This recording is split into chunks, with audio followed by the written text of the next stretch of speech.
मुझसे बात करने के लिए चारू को लाने की क्या जरूरत थी? मुझसे कहते तो मैं खुद आ जाता। तुम घर जाओ चारू, मैं इनसे बात करके आता हूँ। यहीं रुकने दो उसे। यहाँ जो भी हो रहा है उसे भी तो देखने दो, फिर गांव में जाकर बताएगी ना सबको। तो ठीक है, रुक जाओ चारू, दोनों साथ में ही चलेंगे। यूं आए और बात की और चल दिए। ये दिल्ली नहीं है बेटा, ये देवरकोटा है। यहाँ से हम जिसे चाहे ऊपर पहुँचा सकते हैं। यहाँ सिर्फ आने का रास्ता है, जाने का नहीं है। हाँ तो सुना है तुमने इस गांव को अपना कर अपना काफी पैसा बर्बाद किया है। तुम्हें जो करना है करो, लेकिन हमसे पंगा क्यों ले रहे हो? गांव को अडॉप्ट करना मतलब 4 पैसों से सड़क ठीक करके यहाँ से निकलना नहीं होता। यहाँ होने वाली अच्छाई के साथ यहाँ की बुराई को भी अडॉप्ट कर लिया मैंने। इसे, उसे, उसे और इससे, इन सब को, तुझे भी और तेरे इस भाई को भी, सबको अडॉप्ट कर लिया मैंने। तो जमीन हड़पने नहीं देगा तू हमें? मैं तो तुम्हारे काले धन का हिसाब लगाने यहाँ आया था। लिख कर लाया, कहीं गलती से कुछ भूल न जाओ। जिले में 43 हाई स्कूल के मरम्मत करने का फंड हजम कर गया, वापस करो। 72 सड़कें सैंक्शन हुई हैं, उन सब के पैसे तुम खा चुके हो। रिलीफ फंड में मिला 350 करोड़ रुपया, वापस करो। कुछ साल पहले डेयरी स्कैम में तुमने 20 लोगों को जलाया और इसके अलावा 23 लोगों की जान ली, चाहे इंसान हो या जानवर। उन सब के परिवारों को पैसे देने होंगे। 11 गांव की खेती के लिए बनाया गया तालाब भी तुमने हड़प लिया है। शर्म नहीं आती तुम्हें? सबको एक एक पाई लौटानी होगी। नहीं लौटाया तो जिंदा गाड़ दूंगा सबको।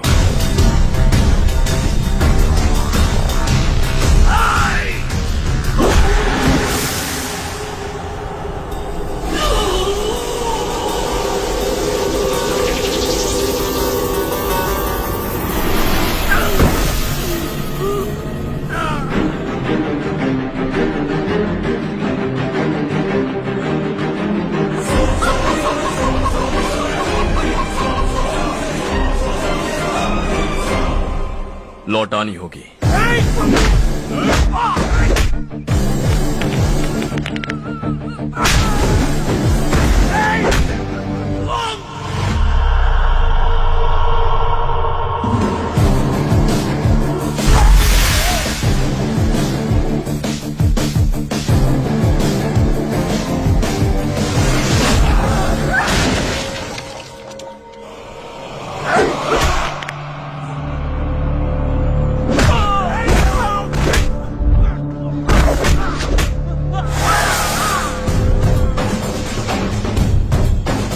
तुम लौटाओगे।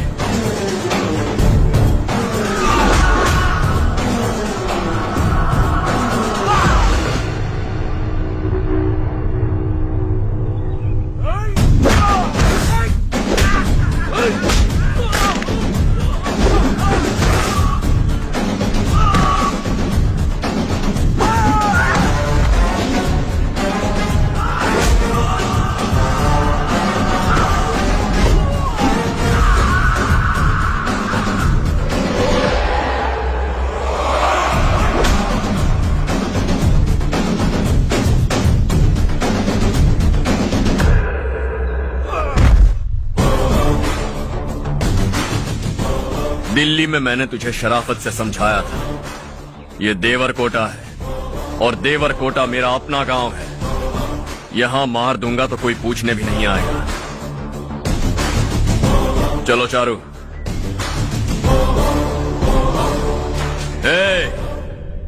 बहुत हड़प लिया तुमने इस गांव से, सब वापस करो, वरना लाशें भी नहीं मिलेंगी तुम्हारी।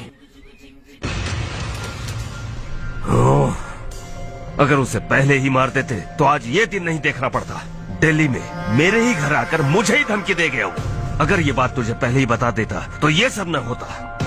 अब वो यहीं पर है, फिर भी हम कुछ नहीं कर पा रहे। हाथ पे हाथ धरे बैठे हैं। थोड़ा दिमाग लगाओ, किसी भी तरह ढूंढो उसे और जाकर उसके टुकड़े कर दो। वो मुझे पहले भी मिला था पापा, चाचा ने मुझे 2 रिपोर्टर्स को मारने के लिए भेजा था, वो भी था वहां पर। मुझे पीट कर वो उन दोनों को बचा कर ले गया। और सच कहूं तो आपके मिनिस्टर की पोस्ट जाने की वजह भी वही है। हजारों करोड़ों का मालिक रविकांत का बेटा है वो। रविकांत का बेटा? भाई मेरे को तो अभी उससे बहुत डर लगने लगा है। आज शाम को वो तालाब के पास जाने वाला है ताकि तालाब का पानी गांव वालों के खेतों तक पहुंचा सके। हेलो, क्या हाल है रवि? कौन बोल रहा है? विश्वनाथ राव। इस गांव को छोड़ कर क्या गए? तुम तो बहुत बड़े आदमी बन गए, पर ये मत भूलना गांव छोड़ने की वजह हम ही तो थे। तुमने बेहिसाब दौलत कमाई और उसी दौलत को लुटाने के लिए अपने बेटे को यहाँ भेज दिया। हम तो तुम्हें खतरा समझते थे, लेकिन तुम्हारा बेटा तो तुमसे भी बड़ा खतरा बन गया। तुझे इस गांव से भगा दिया वो तो ठीक था, लेकिन तुम्हारे बेटे को इस दुनिया से भगाना होगा। उसकी लाश लेने के लिए आ जाना। विश्वनाथ राव, विश्वनाथ राव।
दवाई टाइम पे दे देना, ठीक है? Okay doctor. Doctor, yes.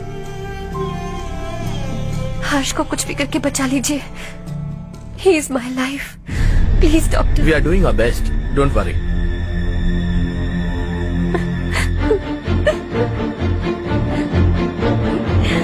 मैं हर्ष के बिना नहीं जी सकती मैम। मैं उसे जान से भी ज्यादा प्यार करती हूँ। तुम ये कह रही हो कि तुम हर्ष को पहले से जानती हो? जानती हूँ, हम कॉलेज में ही मिले थे। हम एक दूसरे के बिना नहीं जी सकते। जब मुझे पता चला कि वो हमारे गांव के रविकांत जी का बेटा है तो मैं उनसे दूर होने लगी माँ। वो मुझे बिना बताए यहाँ पर आ गया माँ। उसे यहाँ पर देखकर मुझे लगा कि वो मेरे लिए आया है, इसलिए मैं उससे और दूर होने लगी। लेकिन वो मेरे लिए नहीं, इस गांव के लिए यहाँ पर आया था। वो अच्छा लड़का है पापा, आपसे, मुझसे, इस गांव से भी अच्छा है, बहुत अच्छा है।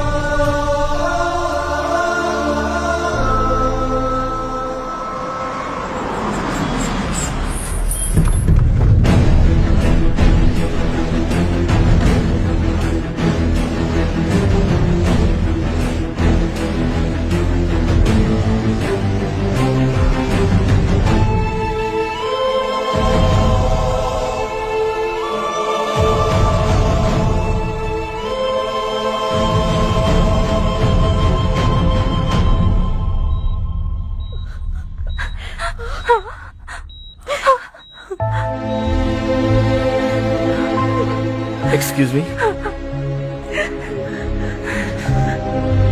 मैं हूं डॉक्टर गणेश। इन्हें 2 जगह स्टैब किया गया है, काफी ब्लड लॉस भी हुआ है। हमने सर्जरी की, नाउ इज ऑल राइट। इस हॉस्पिटल को इन्होंने अपनी देखरेख में बनवाया है। I felt very happy for what he was doing. इन्हें इस हालत में देखकर मुझे बुरा लग रहा है। I am sorry sir.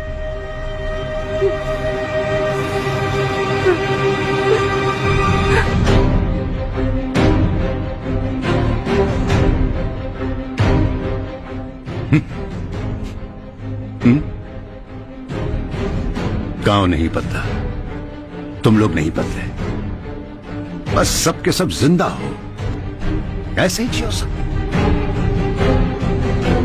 एक ही बेटा, इकलौता बेटा मेरा, कम से कम उसे तो छोड़ दो। अरे क्या है इस गांव में? बस अपना गांव, अपनी जमीन, बस इतना ही है ना? यही भरोसा, 2 वक्त की रोटी के लिए, बस इसीलिए सब कुछ चल रहा है ना? वो चला जाएगा तो तुम सबका क्या होगा, यही सोच रहे हो ना? तो सुनो, जिंदगी भर जब तक तुम सब जिंदा रहोगे, मैं तुम सबकी सारी जरूरतें पूरी करूंगा। अगर मेरे बेटे को कुछ हुआ तो मैं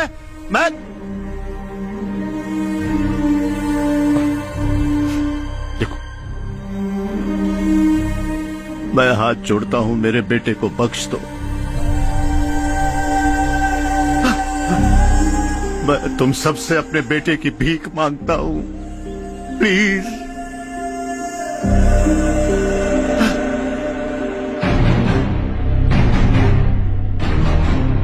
सुना है वो तुम्हारी वजह से इस गांव में आया है और तुम एक दूसरे से बहुत प्यार करते हो सके तो इस गांव को छोड़कर हमारे साथ आ जाओ बेटा, क्योंकि आइंदा वो इस गांव में कभी वापस नहीं आएगा।